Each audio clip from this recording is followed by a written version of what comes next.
A while ago I did a video about my obsession with these tiny icon stickers, and I got a ton of comments on that video asking me to do a part 2 and show you how I actually print and cut these out. So I am going to be doing that today, step by step.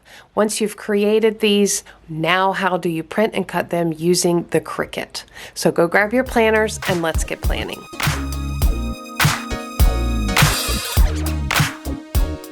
All right, so I'm actually going to start this part of the tutorial, part 2, right here where we left off with the previous video. And if you did not catch the first part of that video, I will have it linked down in the description box below. It's all about my obsession with these tiny icons and figuring out how to make them myself so that I don't have to spend the money to have them shipped to me, because they can be quite expensive at planner shops.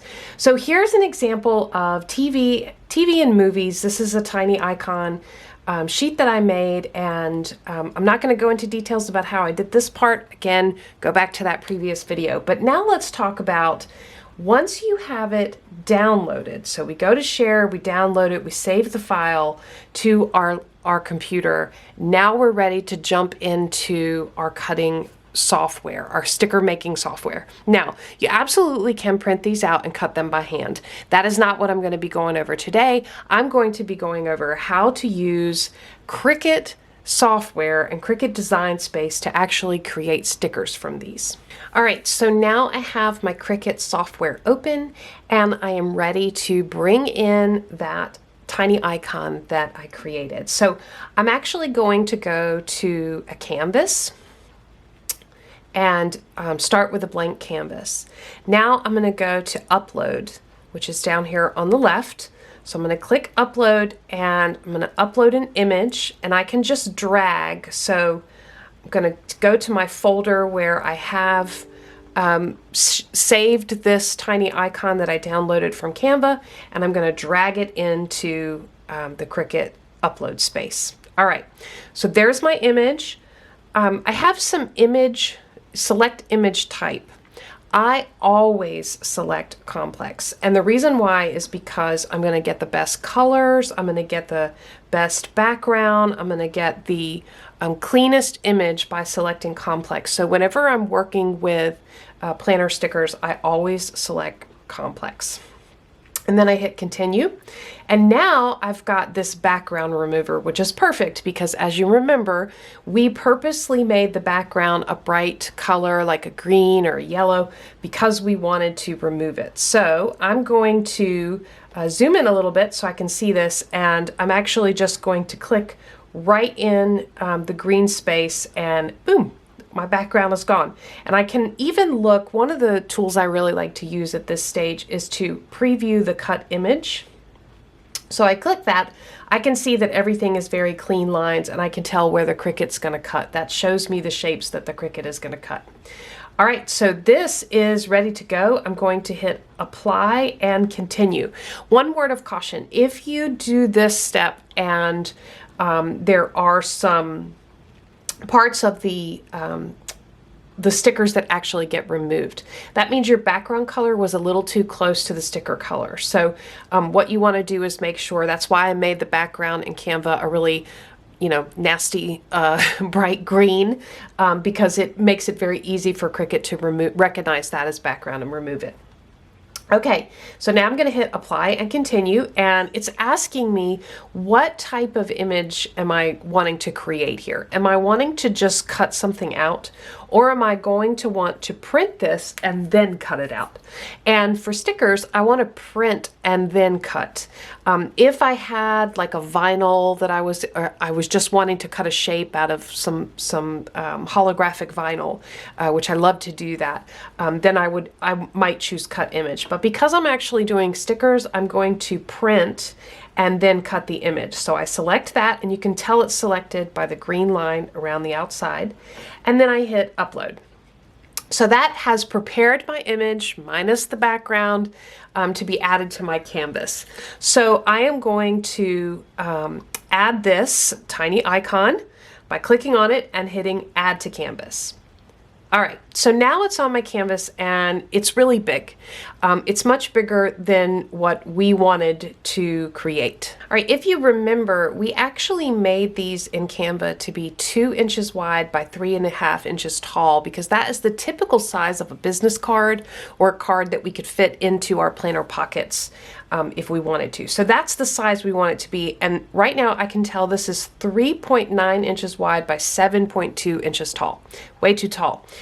So what I want to do is I want to come over here to the size, and I want to first of all make sure that my dimensions are locked. I want to keep my proportions locked, at least initially, and then I want to pick one, either the width or the height, and I want to correct it to the right size. So I'm going to go with the height, and we said 3.5 inches, and then I just hit enter.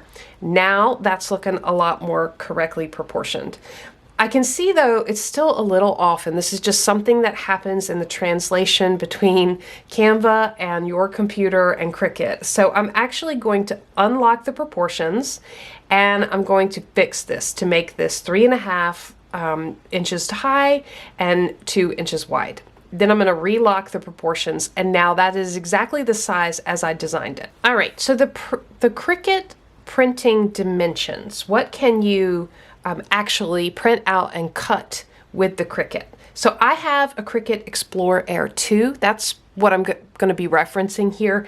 If you have a Cricut Joy Maker or one of the other versions, your sizing might be a little different. But the size that things can be for them to be able to print with the Cricut Explorer Air 2 is 6.75 by 9.25.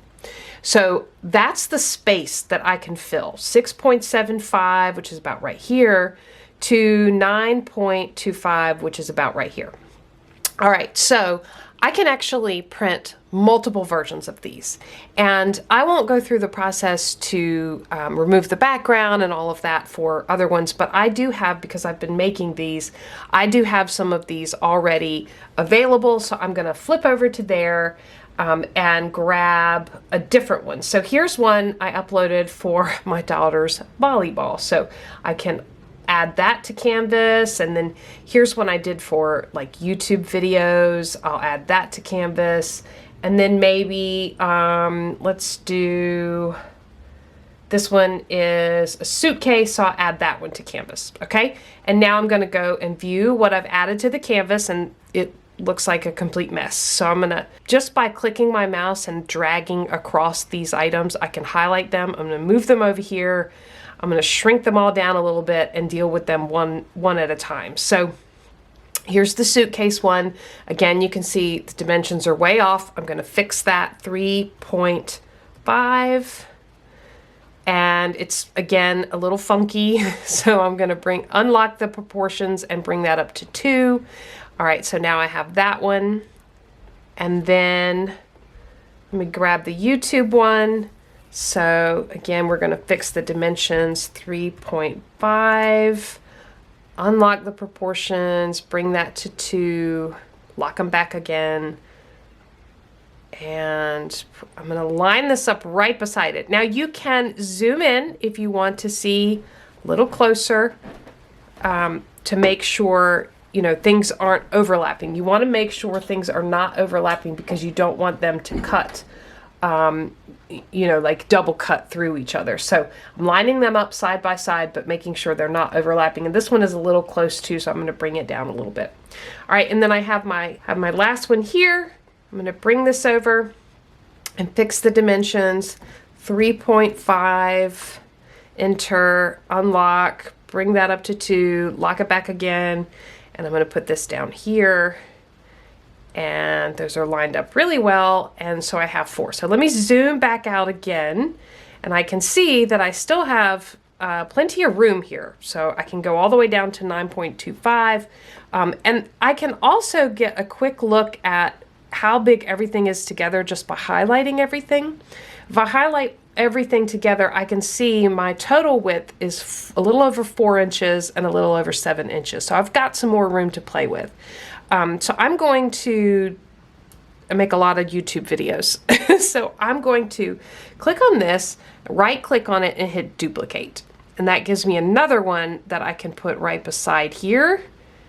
And there I'm getting closer to 6. And then I'm gonna do another of the volleyball because we have a lot of volleyball in our lives right now. So I'm gonna bring that over here. And let me check my total width and height. Now, okay, I'm almost at the width I need. I still have room for the height. So I like to maximize the space because I hate to waste sticker paper. So I'm gonna go ahead and make another version of the TV. I'm gonna duplicate that. And I'm going to rotate it and lay it down here on the bottom because I can't put it vertically. If I put it vertically, then I'm way past 10 inches. So how I can rotate it, if I move my mouse over to the side, you can see that I get this little curvy arrow. So I'm actually going to rotate that around and get that completely horizontal. And then I'm going to put it right here at the bottom. And let me check my measurements now. All right, I'm at 9.217. So that's the right height, just a little shy of 9.25, and I'm at 6.185. Now I could go up to 6.75, but that's not enough space for me to add another column of these stickers, so I'm going to stick to this. While I have them all highlighted, because Cricut likes to move things around on you if you are not careful. And so I'm actually going to attach all of these things together. And that will just prevent Cricut from reorganizing my stickers. I like more organization and I don't want Cricut to move it around. Sometimes Cricut does a good job of moving things around and getting them in an order that actually makes a little bit more sense, but sometimes it doesn't, and I don't really want things reordered. So I like to attach it, and now I have everything ready. The last thing I want to do, and this isn't required, but if you think you might ever need to print and cut more of these stickers, I recommend that you go ahead and go through the process of saving it, giving it a name. I have collections. I use sort of like folders for different things, and so I would save it in my collections, but that just allows me to be able to come back and use this again, print and cut this again if I need to. All right, before we move on to the next step in the Cricut, I want to pause and talk about sticker paper. So I am getting ready. We're at the step where we're getting ready to print out our sticker sheet from Cricut, and that involves using our printer and some sticker paper. I am going to be using the sticker paper that I have used forever, and I use it for printing all my sticker kits. These are 2 kits from Grand Plans. I have been using this sticker paper for years now. I get it off Amazon. It's actually shipping label paper. So if you look closely, this entire thing is one large sticker sheet on a sticker paper backing, and it comes in huge packs. It's very economical, and it works like a dream. It makes great stickers. I've been using it for years. It prints really well. It's just regular paper. It's not glossy or anything like that. I will have this paper and the printer that I use. So I use an inkjet printer. I'll have that listed down in the description box below in case you're interested. So I just wanted to pause and talk a little bit about supplies, because I get a lot of questions about, what paper, what supplies do I have, what printer do I use, and I'll have all that information down in the description box below. So let's get to the next step. All right, so now we're ready to make it. So go ahead and click the Make It button up here on the top right. And first we just kind of get this preview of what it's going to look like. And this is where, if you have not attached the items, Cricut may do some reorganizing of your images. So I don't like it when Cricut does that, so I always attach my items. All right, so, and then I can confirm this is a print then cut project. That is exactly what I'm going to be doing. So, okay, I hit continue, and then I get some options. So, first of all, I haven't connected my Cricut yet. I will do that in just a minute, but I'm going to go ahead and print it. I know my printer is connected. So I'm going to send this to printer, And I get a few options here. Make sure your printer, the correct printer that you're using, is there. I'm going to turn off Add Bleed because I don't need that. And I'm going to turn on Use System Dialog, which means my printer is actually, the settings in my printer are actually going to pop up so I can use that. And then I hit Print. And then I get the settings for my printer that pop up, and I make sure everything is correct. If I want to change the preferences or the quality, or you know, all of the, if I want to print multiple copies, all of that stuff, I would do that there. And then I hit Print and I wait for it to print. All right, so I have my Cricut here ready to go. I have my printed sticker sheet ready to go, and I have my cutting mat. So this cutting mat, you will note, is not the Cricut brand. This is a brand called eCraft. It's a standard gripping mat, and I actually got this off Amazon. When you print and cut as many stickers as I do, you go through these mats quite a bit. And what happens when they get very well used is they lose their sticky, and your stuff doesn't really stick to them, and then it can, you know, it can move during the cutting process, and that's not good. Not good for your sticker sheet and not good for the Cricut. So I have bought replacements from the Cricut brand, but then I found these on Amazon, thought I would give them a try. They come in a pack of all the different, you know, gripping, like the strong grip, the light grip, all of that stuff. They are fantastic, and they are very well priced, and I will have these listed down in the description box below as well. All right, so what I'm gonna do is take off, and I'll fast forward through this because the sound is horrible. All right, so take off the the covering, and I'm going to place my sticker on the mat. And what I want to do is just get it right in the corner and make sure it's stuck down good. So I've got it lined up in the corners, and it's stuck down really well. And now I'm going to flip back over to the Cricut screen so you can see what happens, how we get this ready to go, and then I'll come back when it's time to load it in the Cricut. All right, so here we are on the screen for what happens after we have printed. And we want to select our base material, meaning what is it that we are actually cutting on. I've got a few options that I have bookmarked and saved. These are the things I use most frequently. For stickers, I have found that the vinyl adhesive foil is the absolute best selection for cutting my stickers. Now, there may be others. You can see I have printable sticker paper white on here. That actually doesn't work as well for me. I don't get the same quality of cut as I do if I select vinyl adhesive foil. Now, other folks may find that something else works better. I encourage you to try. You can browse all materials here. And also do a little bit of research, because I've seen videos and blog posts from others who use different materials. After trial and error for myself, I have found adhesive foil works the best for me. So I select that. Now, I've also got a pressure option, and it's going to go to the default. I have recently changed the cutting blade on my Cricut, and I have to do this again because I cut so many stickers so frequently. I go through blades quite a bit, and you can tell just from the quality of the cut, it gets a little soft and rough edges, things like that when the blade is dull. And so I recently changed the blade, and I find for a couple months after I changed the blade, I actually have to reduce the pressure of the cut. Because that medium default cut pressure cuts all the way through the paper instead of that kiss cut on the sticker that I want, where I can peel the sticker off the paper.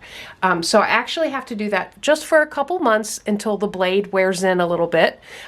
So that's another just nuance from owning and using a Cricut for years and cutting a ton of stickers that I have learned along the way. So I'm actually reducing the pressure, and if you go to cut stickers and find that the blade is actually cutting all the way through the paper, then you might want to play around with the pressure as well and see if that can help. Okay, everything is ready to go. Now all I have to do is load, my Cricut is connected. All I have to do is load up my project and watch it cut. So I'm going to flip back over to tabletop and show you how that goes. All right, it is not very easy to get a Cricut all the way in screen here, but I'm gonna try. So as you can see, my little light is blinking here telling me that this is ready to go. So I'm actually going to take my mat and I'm gonna load it in. I'm making sure that it goes up under the little hooks here. And once I get it loaded in, I'm actually going to hit this button to get it started. It's going to engage and scan. And then I hit the Cricut button to begin the process.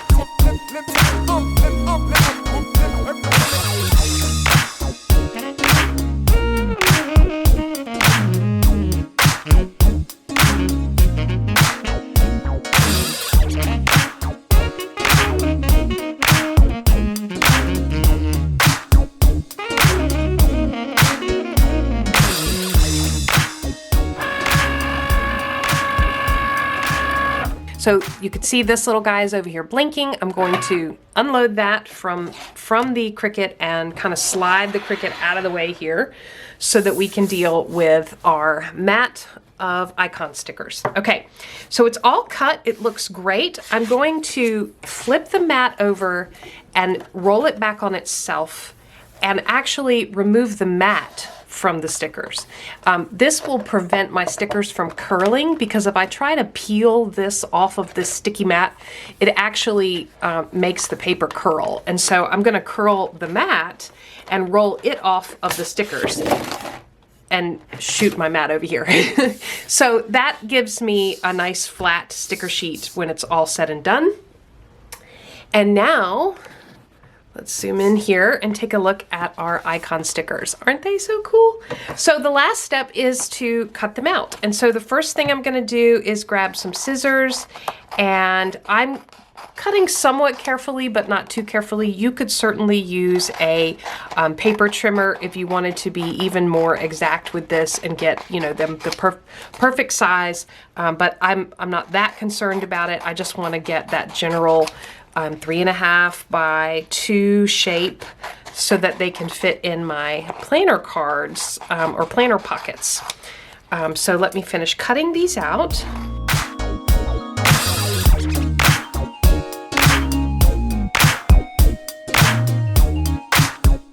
All right, so there are my tiny icons, and I will show you. I've got, let me grab a sticky note here. I will show you how they look. So I can pop one off, and now I have a tiny icon wherever I want it. And you can see they are cut perfectly, kiss cut on the paper and looking good. So many of you asked for sort of the part 2 of the tutorial, how you actually step-by-step print and cut and get these gorgeous little icons. I hope this has been helpful for you. I hope this gives you some inspiration. I would love to hear from you all. Are you trying this out? Are you following the steps? Anything that you would recommend differently? Any tricks or tips that you would offer if you frequently cut your own stickers and have some experience to share? We love to share those type of ideas here on Planning Annie down in the comments. If you enjoyed the video, give it a thumbs up, subscribe to Planning Annie for more content like this, and as always, thanks for planning with me.